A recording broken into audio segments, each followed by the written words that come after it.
Now, the government has systematically circulated a series of rumors about pot and LSD.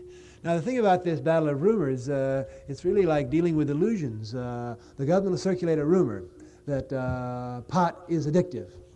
Then it takes a lot of energy to spend the next 6 months proving that's wrong. Okay, then LSD is addictive. Spend 6 months trying to prove that's wrong. Right, okay. Then the government switches, and I've seen 6 rumors, 6 out-and-out hoaxes about LSD publicized widely, of course with the loving collaboration of the press in the last 6 years. The first one, that LSD was addictive. When I used to give lectures on LSD 7 years ago, and I'd finish, someone would say, "How do you kick it?" Yeah. Then finally, enough kids turned on to LSD, and enough honest scientists were around, and I debate them, and I say, "Is LSD addictive?" And they say no, so that rumor was dropped. The second rumor was that LSD caused long-term insanity. Well, there were such studies that in Bellevue Hospital, in one period of 18 months, they had 120 acute psychoses provoked by LSD. Well, that comes out about 2 or 3 a week in a city of 8 million. And what they didn't tell you was that 90% of those kids were home the next morning looking back at the whole thing, saying, "Wow, what a weird trip that mental hospital trip is."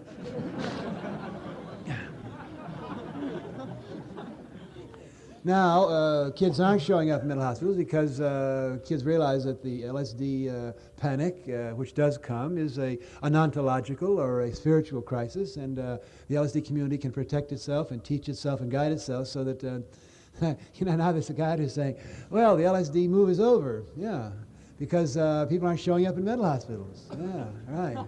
Yeah. That makes sense, doesn't it? The third rumor, this is a curious one, was the LSD jump out the window scare. You remember that one? Really? Wow, the things they think of. I was testifying at the Pennsylvania State Senate 2 or 3 years ago, and Dr. Don Leary, who was Rockefeller's chief drug doctor, he doesn't know anything about drugs, but he's an incredibly hard-driving, sexy young Republican. And Dr. Leary said, in the space of 2 minutes, he said, "LSD jump out window, LSD jump out window, LSD jump," 5 times. I was looking at him. It was all over. I said, Don, you know enough about human suggestibility that if you were saying LSD horseradish, LSD horseradish, and if you passed a law against horseradish, sooner or later there'd be some, poor fool that would get some horseradish, and he'd turn on his tongue, and he'd say, "What do I do now?"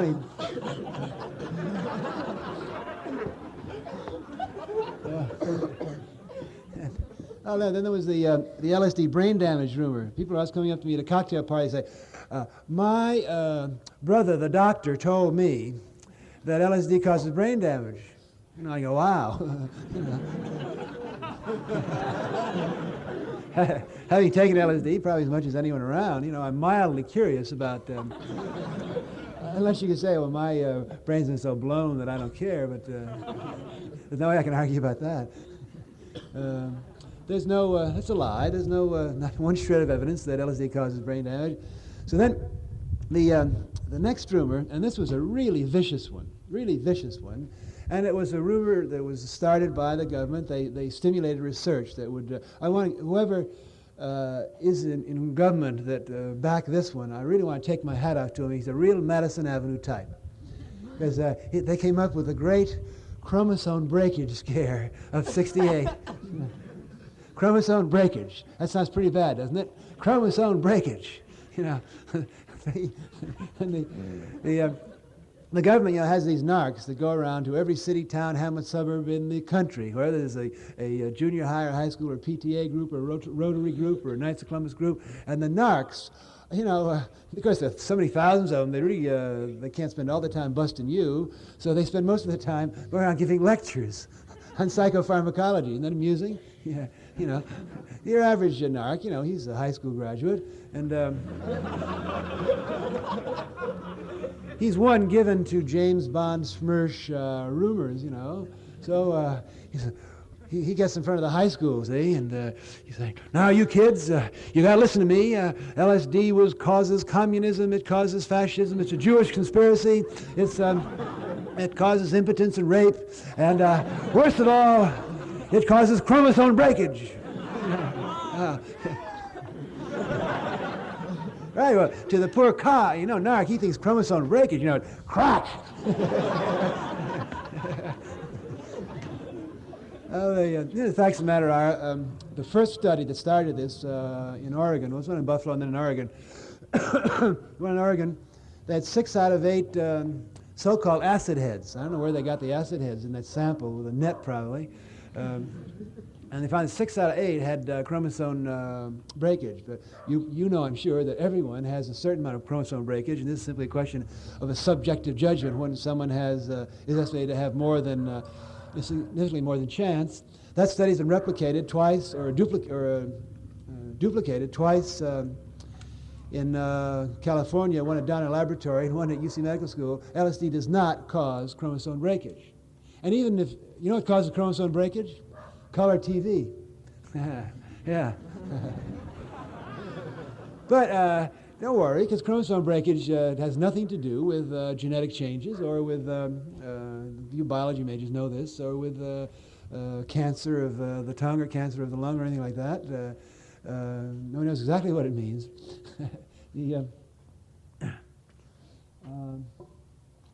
Now, the chromosome breakage rumor was a vicious one.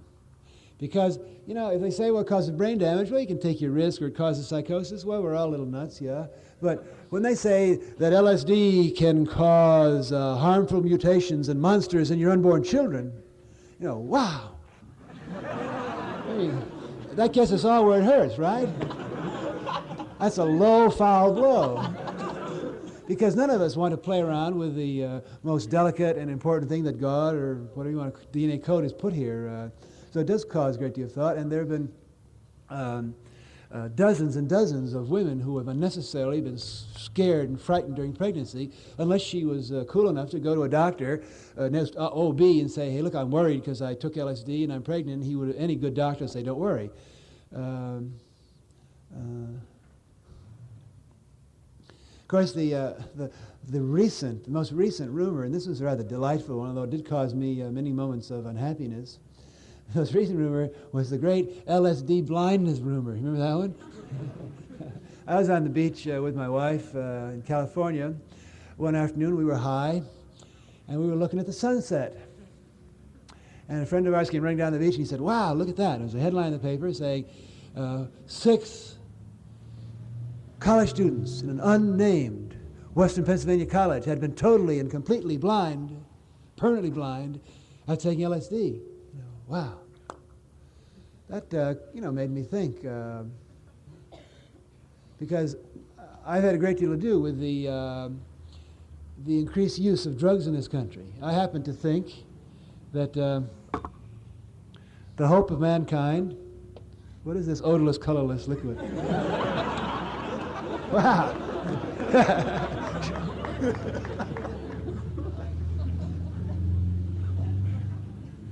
I happen to think that the key to man's sanity and growth and evolution in the future is going to be the thoughtful, disciplined, empirically checked out use of psychochemicals. Atomics, electronics, and psychedelics are here to stay. There's nothing you can do about it. I don't think the human race was ready for these 3 powerful energies. They all do the same thing, atomics, electronics, psychedelics. They blast the old space-time notions of Newton and Freud and out the window. Space-time has entirely changed. The focus, the global village, as McLuhan points out, everything that electronics do out there is roughly correlated to what psychedelics do within. So it's your inevitability. You have to face the fact that to survive and to evolve in the next generation, you're going to have to learn how to use psychochemicals. That is, chemicals that turn you on, speed your consciousness up, change it around, increase learning, deepen learning. In other words, your best hope is dope.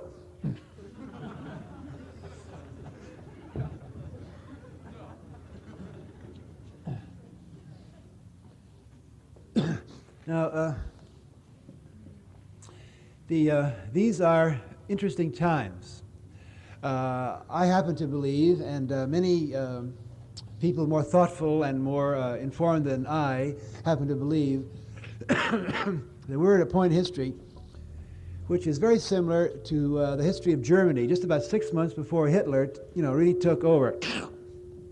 The next few months may well see the end of the individual freedom as we have known it and have cherished it in this country.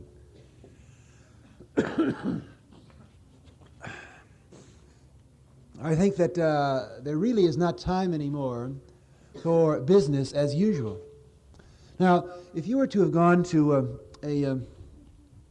after Hitler, if you'd go to a Jew who had been in Germany and had escaped and come over to this country, or any thoughtful democratic person who was a German and saw it was coming, or when it did come, left, and you would say to them, well, now, suppose in the early 30s when if people had come to you and said, you've got to spend full time fighting this encroaching totalitarianism before it's too late, you would have said, oh, well, yeah, but my business is doing well, or I'm just about to get my degree, or I've got, I'm going to get married next month. I just can't be bothered, because it's going to happen to them out there anyway, to the Negroes or to the pot smokers or something like that. Well, I really think it's the same situation. I tell you as sincerely as I can that in the next few months, each of you is going to be faced with the choice, the challenge. You're going to have to drop out or cop out. By drop out, I mean to step out of the machine, the replaceable part, metal system. Stand up and be a free man and a free woman. If you don't, like it or not, actively or passively, you're going to be copping out. By cop out, I mean click. I mean handcuffs and prisons and the whole bit. You know what dropout means? I'm sure you do, but people say to me, well, if we all dropped out, who would run the supermarkets? Yeah. Dropout is an internal, personal decision. Dropout, I'm no one to tell you whether to stay in barred or not to stay in barred. Dropping out may have nothing to do with your external behavior that way. It's your posture, your inner stance, that you are detaching yourself from anything that is meaningless or non-loving, non-creative, non-free in your life, that you're doing nothing that would lead you to continue as a replaceable part.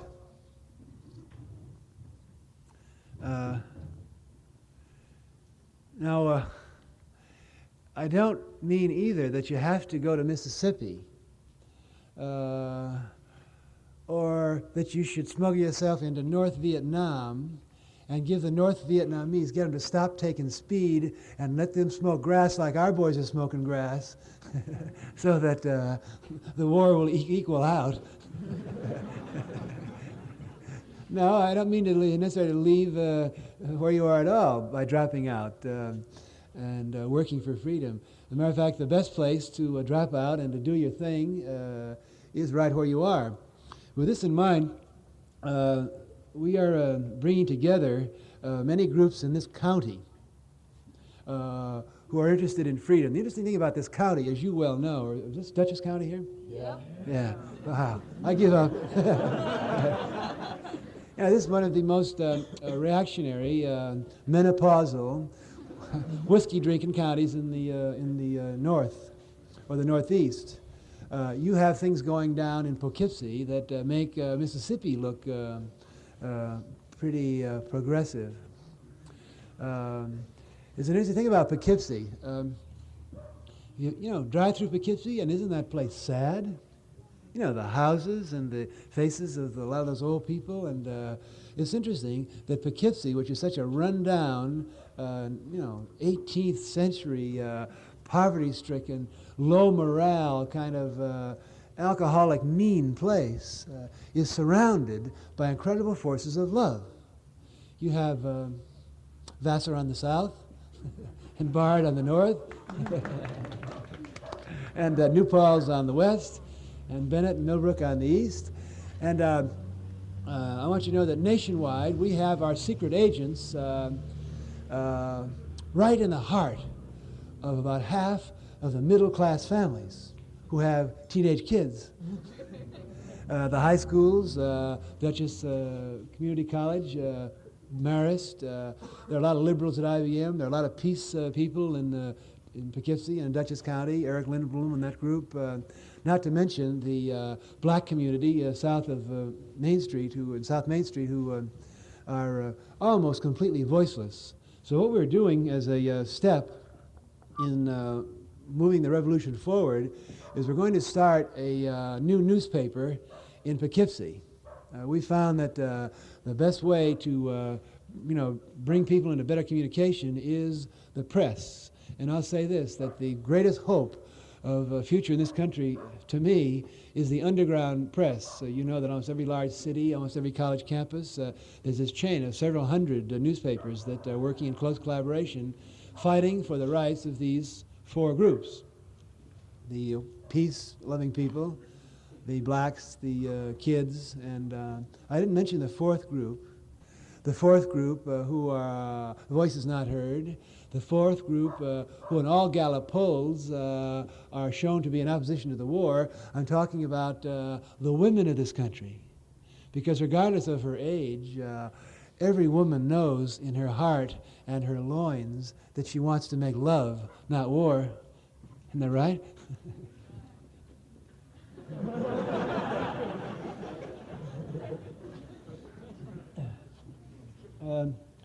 Those of you who would like to work with us on this project, we're inviting you to join us in Poughkeepsie in the next 2 or 3 days to set up a newspaper. Such a newspaper would be, I'm sure as it has been in other cities, a center for freedom-loving people who would drop into town and come by there. It's a very weird situation in this country today, to see history accelerating so rapidly, to see these unbelievable things happening, to see our country get more and more polarized between the forces of flowers and life and the forces of metal. Specifically, I'm giving those young people who ask me for an assignment, I give them another assignment. There's this generation gap. It's not just a gap, as I said, it's a biological lurch, it's a gulf. Your assignment, if you want an assignment, is to go home and end the generation gap, harmoniously and gently. Go home and turn on mom and dad. The key to this, our movement, of course, is nonviolence. Violence breeds violence, breeds violence, breeds violence. Bad vibrations stir up bad vibrations. Don't do anything, no matter how lofty your ideal, that is going to make you feel mean or cause other people to feel angry.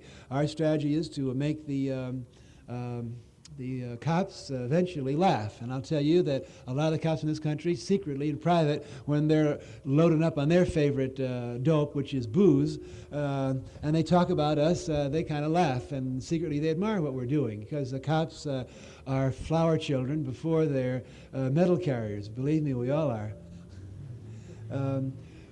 This August, the last week in August, I see, and many of us see, as the intersecting point of these enormously diverse forces which are getting more and more polarized.